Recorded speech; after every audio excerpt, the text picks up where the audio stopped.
when Jesus was actually challenging his disciples and anyone who listened to him at that time, and us now in this Eucharistic celebration, listening to the gospel reading, Jesus intended to take a perspective, to let us take a perspective into what holiness or sanctity is all about.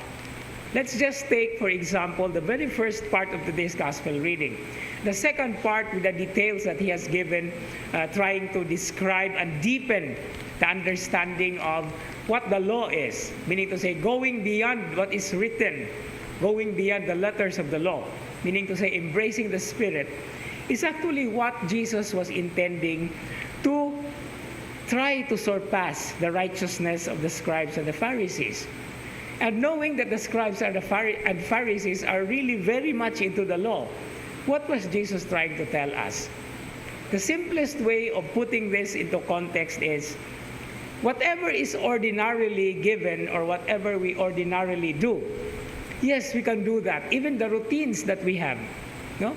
Going to the office, going to church, going to the mass, going to school, no? These are routines. But sometimes we lose the significance or meaning of the routine.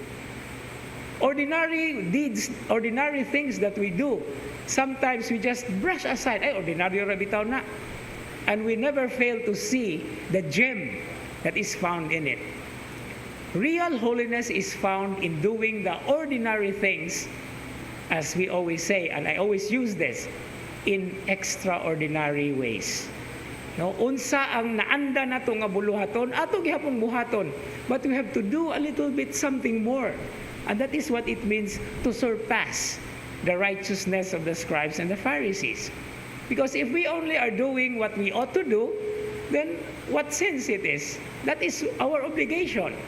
But when we go beyond, no, that's why doing something extra, or doing what we call the idiomatic expression, doing the extra mile, is what holiness, which is our vocation, is all about. And here in this context of the Lenten season, we are just in the first week of Lent, the first Friday of the week, the Friday of the first week of Lent.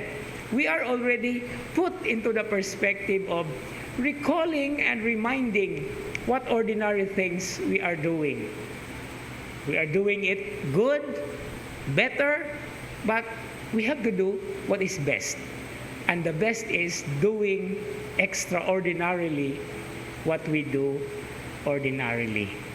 And with the help of God's grace and His blessings, hopefully, as we are called to be holy, we become living saints to our brothers and sisters and to the world to witness.